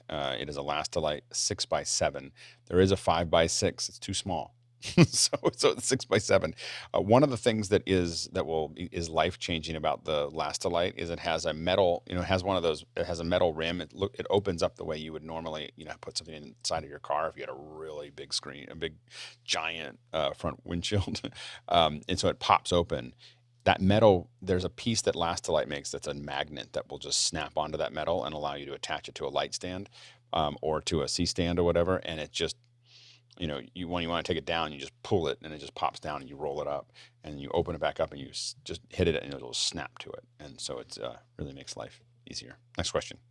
Douglas Carmichael, I've been deciding between an A&H Allen Heath D-Live DMO mix engine, which is US about $9,000, with an 8-fader IP8 controller or an SQ5 console, which is a US $4,500 mixer, which would you choose for virtual events and recordings with SoundGrid I/O? DLive has more robust network controls and more DSP, he notes. Good, Mickey. Yeah, I don't know. I haven't used those boards specifically, but what I would say is get the best that you can that will get the job done in the workflow that you want and fits in your budget. Next question. Douglas Carmichael says, with a Cisco networking certification, CCNA, would a Linux certification have a fair amount of Linux experience? He does have a fair amount of Linux experience. Or a cloud certification, AWS, for example, be more marketable in the remote virtual production future? Go ahead, Leo. They're both different in a different way of where you want to aim at. One is dealing with the infrastructure, which is the AWS side. And if you're already in the Cisco, there's a lot of people that like to do that. Or there is the Linux and the hardware environment. Funny enough, obviously, AWS doesn't need both sides, but there are people who concentrate and focus just on the infrastructure environment and not worry about what's sitting beneath the computer that they're running on. Good, Rupert. What we're seeing in the enterprise space these days is that, particularly in public companies or companies that are aspiring to go public, or maybe they're dealing with public companies, or anybody really who wants cyber insurance, that your administrators who have access to any critical system in the cloud are required to have like AWS certification or GCP certification. That's on the internal side, if they want to get cyber insurance. Now, if you want to play with those guys, it just may become more of a requirement as we move forward. Next question. Douglas Carmichael asks, if your audio console has user permissions capability similar to the Allen & Heath Avantis, and he's got a link there, would it be beneficial to use it when producing a Belfast method show with users connecting to the console remotely? Go ahead, Mickey. Yes, definitely. With a show like, say, the last show that was produced by Accidental Theater, Craig had the artist controlling their own monitor mixes and being able to limit people, like the artist, to only have the capability to touch their own monitor mix and not touch the program mix is a huge thing. Also, if you're spreading out the load between multiple engineers doing different things, like one person is doing the front of house mix, if there are people on site, if there's an audience on site, and limiting another person to only be able to touch the broadcast mix, that's a powerful tool. Next question. Laura Seal in Greensboro. Hi, Laura. Do YouTube copyright strikes count against the account or just the individual channel? Do you create a burner Google account every time you want to test content for strikes? Go ahead, Jason. Well, back when it was easier for those of us who have been doing this for a long time, some of us have acquired many burner accounts. But I believe it goes against the entire account. I believe that is the highest when it actually happens. Yeah. And yeah, it's rarer than it used to be. That's true. They are getting better. Yeah, and so the couple things. One is, yes, if you can get a burner, I have, I don't know, 10 or 15 burner accounts. And a lot of them aren't burner accounts. They were like a good idea, like I'm gonna make a channel about this. And then I just never did. And so that they sit there waiting for me to use them. And so a lot of times I use those burner accounts if I'm trying to stream live and want to see if the Google Eye is going to be upset about it or not. You can also take now the videos that you are possibly going to stream and upload them, and YouTube will tell you ahead of time whether you're going against any kind of copyright strikes or not. So you don't need to, if you take all the content, this is what we've done in the recent past, is we take all the content we have to play out, we go to and we just string it, do a string out, and then just throw it up there and just let it look at it. And then it'll tell you whether anything's going to come up with that. And then generally you're pretty safe. So you don't need that burner account anymore because of YouTube's control process. But that's something you should be careful of. In the past, though, we definitely streamed it to an account to see whether it strikes. Strikes are very old-fashioned now. I mean, they happen every once in a while, but it just tells you that the people are old-minded, of any age, but old-minded. Like that's just like it's a very antiquated way of approaching things at this point. I mean, copyright, and what I mean is strikes. These heavy-handed, I'm going to give you a strike. means that someone doesn't understand YouTube, and they don't understand the internet, and they don't understand people, and they're just not, they shouldn't be here. And so the one that is much softer is the non-monetization. Like, you can't monetize that video, and then you can choose what you want to do, and is what most, like 95% of people moved over to, because usually a strike means that people will you do that to an influencer, and they'll spend, the reason that's so dumb to do that, by the way, is because influencers will then take it out on you indirectly. So they won't complain about the strike. This is what influencers do, big influencers. They won't complain about the strike. They'll just talk about how dumb your brand is on other videos for years, like about how they don't like your brand. That is so painfully damaging to your brand for them to go after. They'll go after you, but they won't go after you because of the strike. They won't say, oh, they gave me a strike or whatever. They'll just take it down. They'll take the hit, and then they'll just dig into you all the time. You'll be the butt of jokes. They'll make fun of you. They'll do all those other things. And we've seen this over and over again when we work with YouTube influencers. We've had conversations about it, and that's how they get back at you, is they just pound on you for years, for doing it. And so you just have to be like, if you're listening and you're thinking about putting things that would give a strike, don't do it. It's so expensive to do that, especially to potentially large influencers that have millions of followers, because they can just really kick you hard, Anyway, next question. Douglas Carmichael posts next. He says, my alma mater said costs of not finding a new normal are high. They're mental, physical, hospital avoidance, financial. Could high bandwidth create applications like real-time telehealth analytics that would truly change the game for some populations? Go ahead, Jason. This is a complex question, and I'm not sure if feels like they were just kind of rifling a little bit. I would say the penalty for not finding a new normal is extremely high, which is kind of a subtle rephrasing of the same thing. The rural electrification bill in the 30s completely changed the infrastructure in this country. High speed will do and should absolutely. There is no reason that we do not have extremely fast internet absolutely everywhere in this country, that we have electricity. Bandwidth is not an artificial resource. It's not oil. It's not, it's not natural gas. What it is infrastructure.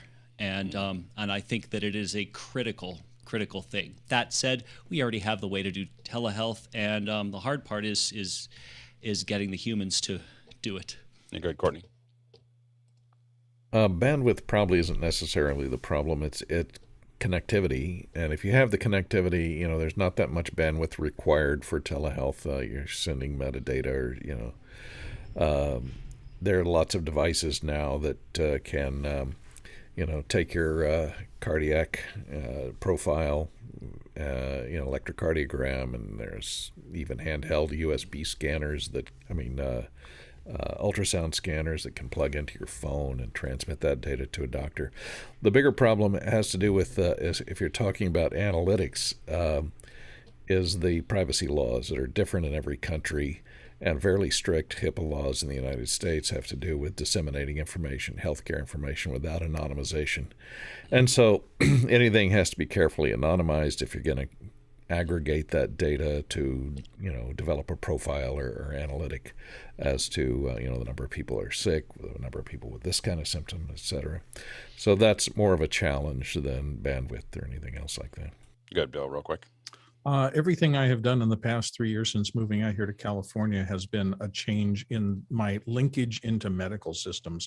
I don't use a lot of health, but having an Apple Watch and other devices do the same thing, and managing all of that with doctors' offices or medical groups that speak that language has taken a huge burden off of me. And I just think it's the future, and I'm anxious to get there as fast as we can, because it makes you more calm to know that you're being monitored all the time for the most critical things. I will say that at least in the United States, the access to fiber, or super fast bandwidth would probably make more of a difference in our economy and more of a difference for individuals than almost any other stimulus package that could possibly be thought out. It's just that it would give people freedom to live where they want to live and do what they want to do, in those areas, and would open up whole businesses for people who, are being displaced by what's currently happening. But right now they're kind of stuck. They get displaced and they don't have connectivity. And that is the big problem. The next question. Douglas Carmichael, my alma mater said that activities like the radio station, or oops, that Sorry. just disappeared. We just both hit it at the same time because you were late. so anyway, go ahead. Okay, let me get to answered, and here it is. My alma mater said activities like the radio station are having student bands, DJs at events with student techs, benefiting students even if they aren't entering the field. Could the Belfast Mobley methods like office hours replace this in a remote first world? Yeah, absolutely. I mean, you could definitely, being able to do things remotely means that you can build teams anywhere in the world to do these things. It doesn't have to be physical anymore. And so it's just a matter of understanding the hardware that you're getting and making sure that it manages it effectively. Next question. Douglas Carmichael, could you use Isadora or a similar platform to build a one-button studio and not only improve capabilities, but Belfast-like distribution production ability? Yeah, it's just more work. It's not one button for the person creating it, but you could definitely build something that would do all those things, that was automated. It's just Guy makes it so that you just write a check and then to Guy, the TV store, and then they send you one and then you put it up on your works. But you could, there's always going to be a power to making your own stuff because you can make it just the way you want it. I make my own bread because I like it a very specific way, and I don't, I have a hard time finding it. So you can make anything you're making yourself that you're willing to put effort into is going to be better than what you're going to buy, because it's trying to handle many, many different choices as opposed to yours, if it's simple enough. Next question. Rupert McRae has our last one up. Dallas, Texas. Is Meraki equipment truly useless once you stop paying the subscription? Can you resume paying later and revive the equipment? I believe that it will pass data.